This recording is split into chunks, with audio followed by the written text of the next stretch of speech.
1,12,800 രൂപ. ഒരു പവൻ സ്വർണത്തിന് ഇന്ന് നമ്മൾ കൊടുക്കേണ്ടി വരുന്ന വിലയാണിത്.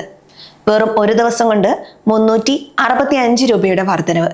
ഇത് കേൾക്കുമ്പോൾ സാധാരണ ഒരാൾക്ക് തോന്നുക ഇതെവിടെ പോയി നിൽക്കും എന്നാണ്. സത്യം പറഞ്ഞാൽ ഈ വിലക്കയറ്റം നമ്മൾ മാത്രം അനുഭവിക്കുന്ന ഒന്നല്ല. ഇതിന്റെ വേരുകൾ കിടക്കുന്നത് കടൽ കടന്ന് ഇറാനിലും അമേരിക്കയിലുമാണ്. ഒരു പവൻ സ്വർണത്തിന് ഇത്രയും വലിയ തുക നൽകേണ്ടി വരുന്ന ഒരവസ്ഥ ഇതിനു മുൻപ് നമ്മൾ സ്വപ്നത്തിൽ പോലും വിചാരിച്ചിട്ടുണ്ടാകില്ല. പക്ഷേ ഇന്ന് അതാണ് യാഥാർത്ഥ്യം. സംഗതി നിസ്സാരമല്ല. ഇന്ന് ഏപ്രിൽ 8 ബുധനാഴ്ച രാവിലെ 9:30 കഴിഞ്ഞപ്പോൾ കേരളത്തിലെ സ്വർണ്ണ വിപണിയിൽ വന്ന മാറ്റം നിങ്ങൾ ശ്രദ്ധിച്ചോ? 22 ക്യാരറ്റ് സ്വർണത്തിന് ഗ്രാമിന് 14,100 രൂപയായി. അതായത് ഒരു പവൻ വാങ്ങണമെങ്കിൽ 1,12,800 രൂപ കയ്യിൽ വേണം. ഇനി 18 ക്യാരറ്റിന്റെ കാര്യമെടുത്താൽ ഗ്രാമിന് 11,585 രൂപയാണ് റേറ്റ്. അവിടെയും ഏകദേശം 300 രൂപയുടെ വർധനവ് ഒറ്റയടിക്കുണ്ടായിട്ടുണ്ട്. ഈ നമ്പറുകൾ വെറുതെ കൂടുകയല്ല, ഇതിന് പിന്നിൽ വലിയൊരു ജിയോ പൊളിറ്റിക്കൽ ഗെയിം നടക്കുന്നുണ്ട്. അത് കൃത്യമായി മനസ്സിലാക്കിയാലേ ഇനി സ്വർണം വാങ്ങണോ വേണ്ടയോ എന്ന് നമുക്ക് തീരുമാനിക്കാൻ പറ്റും. ഇവിടെയാണ് ട്വിസ്റ്റ്. ആഗോള വിപണിയിൽ ഇപ്പോൾ ഒരു വലിയ വാർത്ത വന്നിട്ടുണ്ട്. അമേരിക്കൻ പ്രസിഡന്റ് ഡൊണാൾഡ് ട്രംപ് ഇറാനുമായി 2 ആഴ്ചത്തെ വെടിനിർത്തലിന് സമ്മതിച്ചിരിക്കുന്നു. ഇത് കേൾക്കുമ്പോൾ സ്വാഭാവികമായി നമുക്ക് തോന്നാം യുദ്ധഭീതി കുറയുമ്പോൾ സ്വർണ്ണവില കുറയേണ്ടതല്ലേ എന്ന്. സാധാരണഗതിയിൽ അങ്ങനെയാണ് സംഭവിക്കാറുള്ളത്. ലോകത്ത് എവിടെയെങ്കിലും യുദ്ധമോ അസ്ഥിരതയോ ഉണ്ടെങ്കിൽ ഇൻവെസ്റ്റേഴ്സ് എല്ലാം ഓടിപ്പോയി സ്വർണം വാങ്ങിക്കൂട്ടും. കാരണം സ്വർണമാണ് ഏറ്റവും സുരക്ഷിതമായ നിക്ഷേപം. അപ്പോൾ സമാധാനം വരുമ്പോൾ വിലയും കുറയണം. പക്ഷേ ഇവിടെ നേരെ തിരിച്ചാണ് സംഭവിച്ചത്. ട്രംപിന്റെ ഈ നീക്കം വന്നതിന് പിന്നാലെ സ്വർണ്ണവില മുകളിലേക്ക് കുതിക്കുകയാണ് ചെയ്തത്. ഇതൊന്ന് ആലോചിച്ച് നോക്കൂ, എന്തുകൊണ്ടായിരിക്കും ഇങ്ങനെ സംഭവിക്കുന്നതെന്ന്. അവിടെയാണ് ഡോളറിന്റെ കളി വരുന്നത്. ഇറാനുമായുള്ള ഈ വെടിനിർത്തൽ ചർച്ചകൾ പശ്ചിമേഷ്യയിൽ ഒരു താൽക്കാലിക ആശ്വാസം നൽകുന്നുണ്ടെങ്കിലും ആഗോള വിപണിയിൽ ഡോളറിന്റെ മൂല്യത്തിൽ ചില മാറ്റങ്ങൾ ഇത് വരുത്തുന്നുണ്ട്. ഡോളർ വീക്കാകുമ്പോൾ സ്വർണം സ്ട്രോങ് ആകും. ഇതൊരു സീസോ പോലെയാണ്. ഒന്ന് താഴേക്ക് പോകുമ്പോൾ മറ്റേത് മുകളിലേക്ക് വരും. ചിലപ്പോൾ ഇൻവെസ്റ്റേഴ്സ് ചിന്തിക്കുന്നത് ഈ സമാധാനം എത്രത്തോളം നീണ്ടു നിൽക്കും എന്നാണ്. 2 ആഴ്ചത്തെ വെടിനിർത്തൽ എന്ന് പറയുമ്പോൾ അതൊരു പെർമനന്റ് സൊല്യൂഷൻ അല്ലല്ലോ. ഈ ഒരു അനിശ്ചിതത്വം നിലനിൽക്കുന്നത് കൊണ്ടാണ് സ്വർണത്തിന്റെ ഡിമാൻഡ് താഴേക്ക് പോകാത്തത്. നിങ്ങളിത് ശ്രദ്ധിച്ചിട്ടുണ്ടോ? നമ്മൾ മിസ് ചെയ്യുന്നത് മറ്റൊരു കാര്യമാണ്. കേരളത്തിലെ സ്വർണ്ണ വിപണിയെ സംബന്ധിച്ച് ഈ ബോർഡ് റേറ്റ് വെറും ഒരു തുടക്കം മാത്രമാണ്. 1,12,800 രൂപ എന്നത് KGSMA നൽകുന്ന അടിസ്ഥാന വിലയാണ്. ഇതിന്റെ കൂടെ 3% GST വരും, പിന്നെ പണിക്കൂലി വരും. ചുരുക്കത്തിൽ ഒരു പവൻ ആഭരണം കയ്യിൽ കിട്ടുമ്പോൾ വില 1,4 ലക്ഷത്തിനടുത്തെത്തും. ഒരു കല്യാണം നിശ്ചയിച്ചു വെച്ചിരിക്കുന്ന കുടുംബത്തെ സംബന്ധിച്ച് ഇത് എത്ര വലിയ ഷോക്കായിരിക്കും. പണ്ട് 10 പവൻ വാങ്ങാൻ കരുതി വെച്ച കാശ് കൊണ്ട് ഇന്ന് ഒരു പക്ഷേ 5 പവൻ പോലും കിട്ടില്ല എന്ന അവസ്ഥയാണ്. സത്യം പറഞ്ഞാൽ സ്വർണം ഇപ്പോൾ ഒരു ആഭരണത്തെക്കാൾ ഉപരി ഒരു വലിയ ഫിനാൻഷ്യൽ അസറ്റായി മാറിക്കഴിഞ്ഞു. പണം എവിടെ സേഫായി വെക്കുമെന്ന് ചോദിച്ചാൽ മലയാളിക്ക് ഇന്നും ആദ്യത്തെ ഉത്തരം സ്വർണം തന്നെയാണ്. ഈ ഒരു വിശ്വാസമാണ് ഡിമാൻഡ് നിലനിർത്തുന്നത്.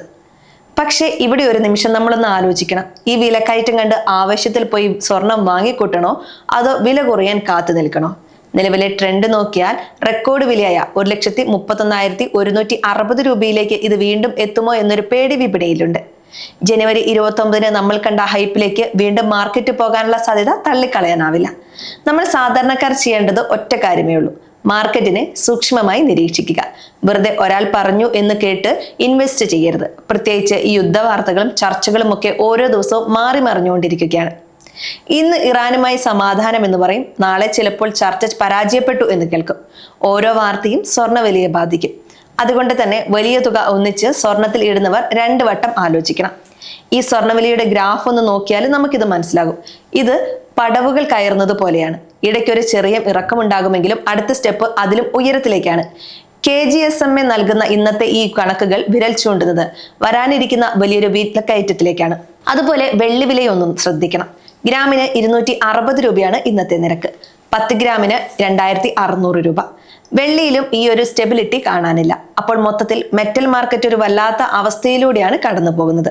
നമ്മൾ ആലോചിക്കേണ്ടത് ഒരു പവൻ സ്വർണത്തിന് 1,12,800 രൂപ എന്ന് പറയുമ്പോൾ നമ്മുടെ മാസ ശമ്പളത്തിന്റെ എത്ര ഭാഗം ഇതിനായി മാറ്റിവെക്കേണ്ടി വരും എന്നതാണ്. സേവിങ്സ് എന്ന നിലയിൽ സ്വർണത്തെ കാണുന്നവർ ഡിജിറ്റൽ ഗോൾഡ് അല്ലെങ്കിൽ ഗോൾഡ് ETF പോലുള്ള ഓപ്ഷനുകളെ കുറിച്ച് കൂടി പഠിക്കുന്നത് നന്നായിരിക്കും. കാരണം അവിടെ പണിക്കൂലിയോ GSTയോ അധിക ബാധ്യത വരുന്നില്ല. പ്യുവർ ഗോൾഡ് വാല്യൂവിൽ ഇൻവെസ്റ്റ് ചെയ്യാം. ആഭരണമായി തന്നെ വേണം എന്നുള്ളവർക്ക് മാത്രമേ ഈ ബോർഡ് റേറ്റ് നേരിട്ട് ബാധിക്കുന്നുള്ളൂ. ഇവിടെയാണ് ടെസ്റ്റ് ഇരിക്കുന്നത്. ട്രംപും ഇറാനും തമ്മിലുള്ള ഈ ഡീൽ വെറും 2 ആഴ്ചത്തേക്കാണ്. ഈ 14 ദിവസം വിപണി വളരെ വൊളാറ്റൈലായിരിക്കും. അതായത് വില ഏത് നിമിഷവും മുകളിലേക്കോ താഴേക്കോ ചാഞ്ചാടാം.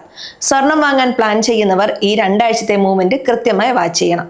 ഒരുപക്ഷെ ഒരു വലിയ കറക്ഷൻ വരാനും സാധ്യതയുണ്ട്. അല്ലെങ്കിൽ ഈ സമാധാന ചർച്ചകൾ പരാജയപ്പെട്ടാൽ വില റോക്കറ്റ് പോലെ കുതിക്കും. ഒരൊറ്റ നമ്പർ 1,12,800. ഇത് ഇന്ന് നിങ്ങളുടെ പ്ലാനിങ്ങിനെ മാറ്റാൻ പോകുന്ന നമ്പറാണ്. ബജറ്റ് ഒന്ന് റീചെക്ക് ചെയ്യണം. സ്വർണം വാങ്ങാൻ നിൽക്കുന്ന നിങ്ങളുടെ സുഹൃത്തുക്കളോടോ ബന്ധുക്കളോടോ ഈ റേറ്റ് ഒന്ന് പറഞ്ഞു കൊടുക്കണം. കാരണം രാവിലെ കട തുറക്കുമ്പോൾ ഈ റേറ്റ് ആയിരിക്കില്ല പലരും പ്രതീക്ഷിക്കുന്നത്. ആഗോള വിപണിയിലെ ഈ മാറ്റങ്ങൾ നമ്മുടെ നാട്ടിലെ ചെറിയ ജ്വല്ലറികളിൽ വരെ ചലനങ്ങൾ ഉണ്ടാക്കുന്നുണ്ട്. അവസാനമായി ഒരു കാര്യം കൂടി പറയാം. സ്വർണ്ണവില കൂടുമ്പോൾ അത് നമ്മുടെ ഇക്കോണമിയുടെ ഹെൽത്തിനെ കൂടി കാണിക്കുന്നുണ്ട്. മറ്റ് കറൻസികളിലുള്ള വിശ്വാസം കുറയുമ്പോഴാണ് സ്വർണത്തിന് വില കൂടുന്നത്. അതുകൊണ്ട് തന്നെ ആഗോള സാമ്പത്തിക രംഗത്ത് എന്തൊക്കെ മാറ്റങ്ങൾ സംഭവിക്കുന്നു എന്ന് നമുക്ക് ഇതിൽ നിന്നും വായിച്ചെടുക്കാം. വരും ദിവസങ്ങളിൽ അമേരിക്കൻ ഫെഡറൽ റിസർവ് എടുക്കുന്ന തീരുമാനങ്ങളും ഈ വിലയിൽ നിർണായകമാകും. നമുക്ക് അത് കാത്തിരുന്ന് തന്നെ കാണാം. മാർക്കറ്റിലെ ഓരോ ചെറിയ മാറ്റവും ശ്രദ്ധിക്കണം. പ്രത്യേകിച്ച് ഇത്തരം വലിയ വിലക്കയറ്റമുള്ള സമയത്ത് ഒരു എടുത്തുചാട്ടം ഒഴിവാക്കുന്നതാണ് എപ്പോഴും നല്ലത്. വിദഗ്ധരുടെ അഭിപ്രായങ്ങൾ തേടാനും സ്വന്തമായി ഒരു ധാരണ ഉണ്ടാക്കാനും ശ്രമിക്കുക. ഈ വീഡിയോ അറിവിലേക്കായി മാത്രമുള്ളതാണ്. നിക്ഷേപ തീരുമാനങ്ങൾ എടുക്കുന്നതിന് മുമ്പ് ഒരു സെബി രജിസ്ട്രേഡ് അഡ്വൈസറുമായി സംസാരിക്കുക.